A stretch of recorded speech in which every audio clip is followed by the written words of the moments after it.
Hey everybody, Kyle Souza here. Got this new podcast for you called Hey Mando with my friend Ryan Ray. I believe that's short for Rhinathan. Rhinathan Ray? Yes, exactly. Yes. Let's see. We're doing a podcast about The Mandalorian on Disney Plus called Hey Mando because we're not sure if Mando is a derogatory term or not. Doesn't seem like it is yet. Though, based on this episode, I thought Dank Farrik was a good thing, but now it's a bad thing. So, anyways, we'll get to that in a minute. First, let's talk about you and me and Star Wars and why. The big question of why. So, how long have you liked Star Wars? So my introduction to Star Wars would probably be when I was a kid, TNG, Star Trek TNG, right? Mm-hmm. I vividly remember watching, I guess it was USA Network or something, and there was this commercial where these big starships slowly moving across the screen. And my dad was working late, and I called him up like, "Hey, there's this thing called Star Wars, and I don't know, we gotta watch it, And so I left that house in sixth grade or going into seventh grade. And I've been there since kindergarten. So sometime in my early childhood, I started getting into Star Wars. I was Star Trek first because that was kind of going on, and then went to Star Wars later on. So somewhere in that time period. All right, good stuff. Yeah, for me, I don't know the year.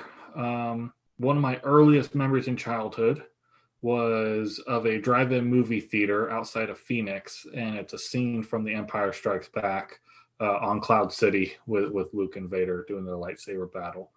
And so if it's so early in life that I can't remember how old I was, it's been a while. Right. You're what, 62 now? 63? Something like that? 62, yes. 62, going on 73, about to get both knees replaced. Lots of years of hard living in the suburbs. It's rough, but it's really, the child and I are about the same age. Even though we don't act like it. I'm a little bit more mature than you are. He's way more mature.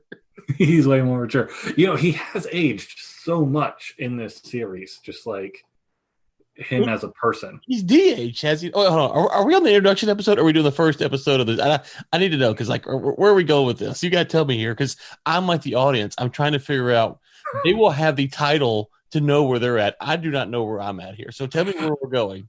I'm not entirely sure. I mean, because here's the other thing that I'm thinking that has nothing to do with what we're talking about. I just realized I'm not wearing headphones, and so this audio might be trash. I don't know. I'm not getting any feedback on my end for what it's worth. Okay, so there's no big echo. I mean, the audio still might be trash, but that's so. We should probably maybe say this, regardless of how you cut this up on your end. We had a podcast before.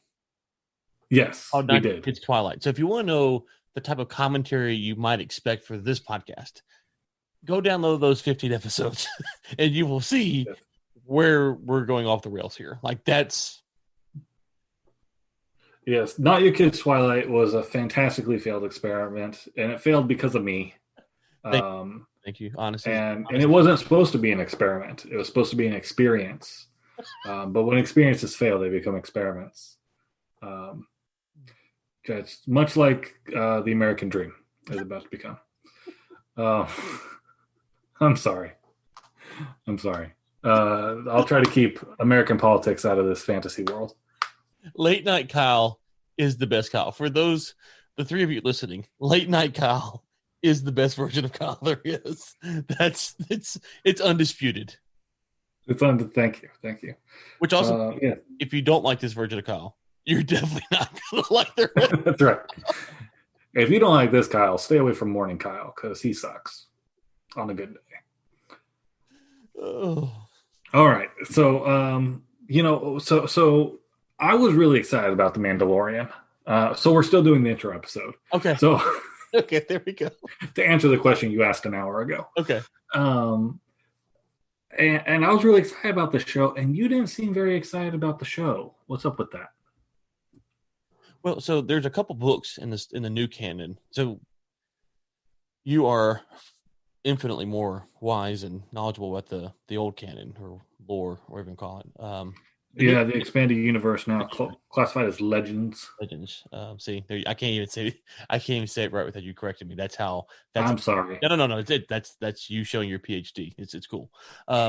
So there's a couple books I've read, and I stopped reading the books by and large because of most of the books in the new canon don't really advance the story that much. They're very like there's one about Luke Skywalker between episode 4 and 5 or 5 and 6, can't remember.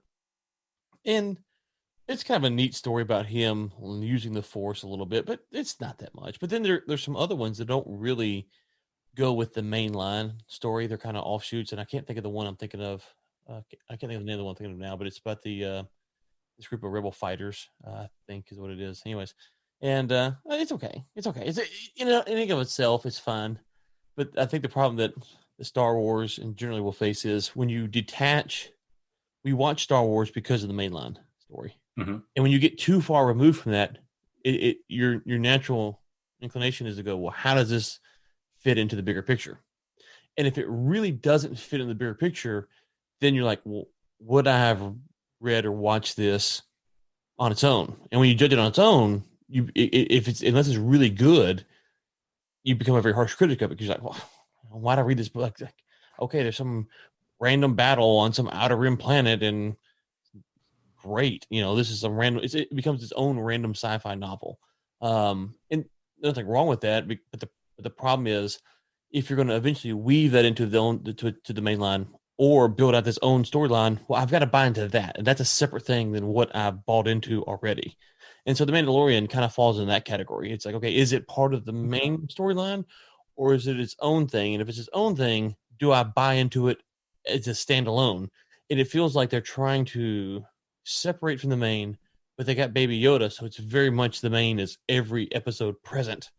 In this episode we're talking about in the first episode of the podcast becomes very relevant. And so it's like, well, what am I watching here? Am I watching a unique storyline that has happened in this universe, or is this actually part of the 9-part main stories that we have here? And that's with that tension, like with Clone Wars. I love Clone Wars. It's probably one of my favorite TV shows ever.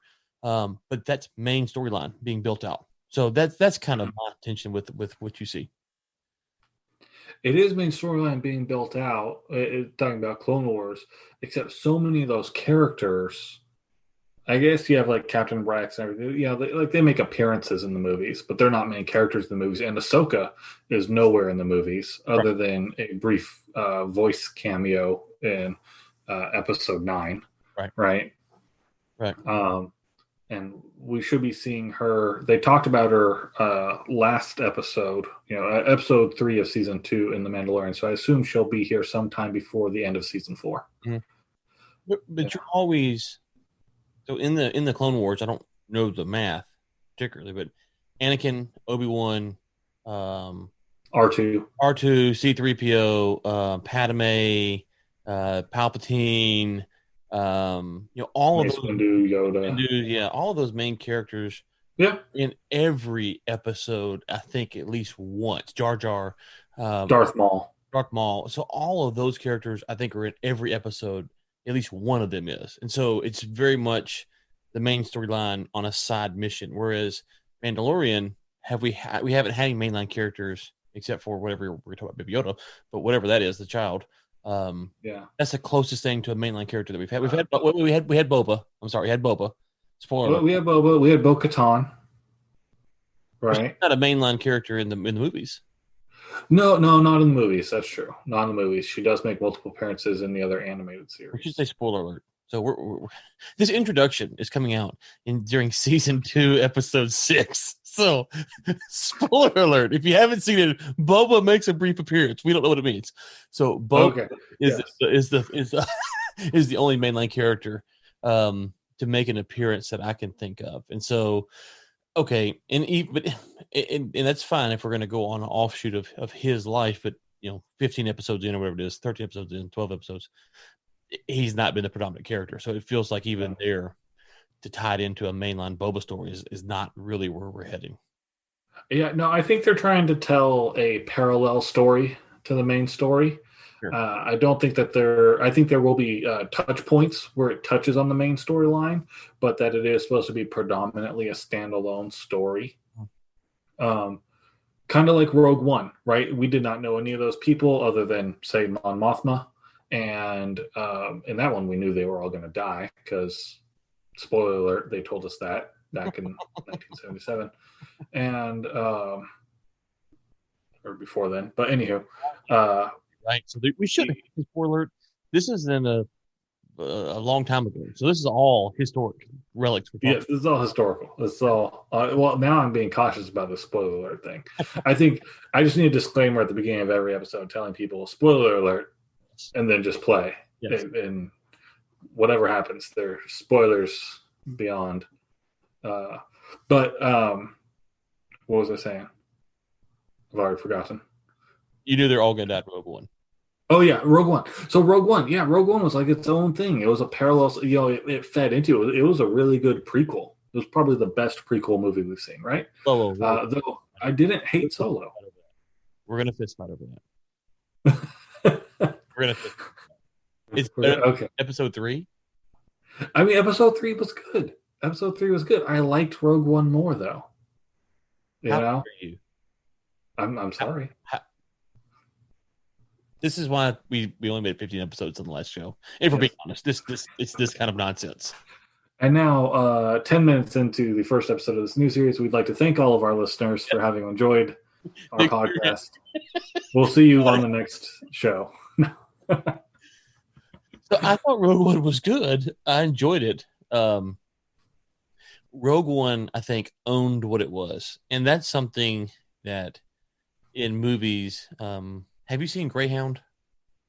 I have not seen Greyhound. Have you seen Crimson Tide? I have not seen Crimson Tide. Hey, have you seen any submarine movie ever?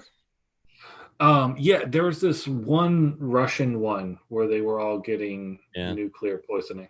Okay, yeah, okay. Oh, and then there was one called Leviathan, and to me, that is the worst movie I've ever seen. Okay. Leviathan. So don't watch it. Leviathan was a great graphic novel from the Star Wars Expanded Universe, though. There's one called Leviathan. That was actually pretty cool. So I think Rogue One was good. I think it was good. I think it tried to stay to what it was, which was it was strictly this story of how they got the Death Star plans. There was no side romance.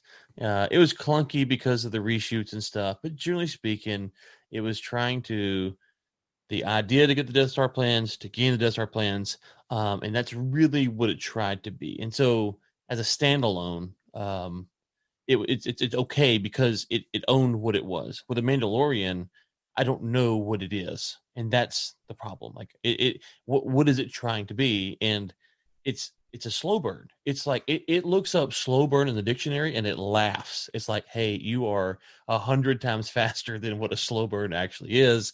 Let me show you what slow burn means. And for me, that's because I don't know what it is or where I'm going. It's hard to appreciate the slow burn. Now, at the end, I might come back and go, oh, wow. This was a master class of weaving together narratives. And okay. And I don't have to know where everything's going. But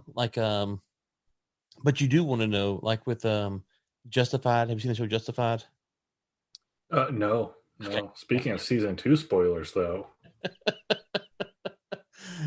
Okay. The one where Timothy Oliphant is, it's the Old West show. Yeah. And he's the lawman. Never heard of it. Yes. Okay. Heard of it. Okay. A show like that. Is kind of some levels, but each season, here's who we're going to fight, and here's the good guy, and we're leading to that point. And so they get off on some kind of goofy stuff here and there, and whatever. With this, I don't know. Like season 1, I didn't know where we're going. In season 2, I don't honestly, as we sit here about to talk after the introduction episode about episode whatever this is, 4 or 5. I don't know where we're going or what we're doing. I really don't. And everything I have about the show has taught me is they're going to take forever to get there. Yeah, it is. It isn't your normal monster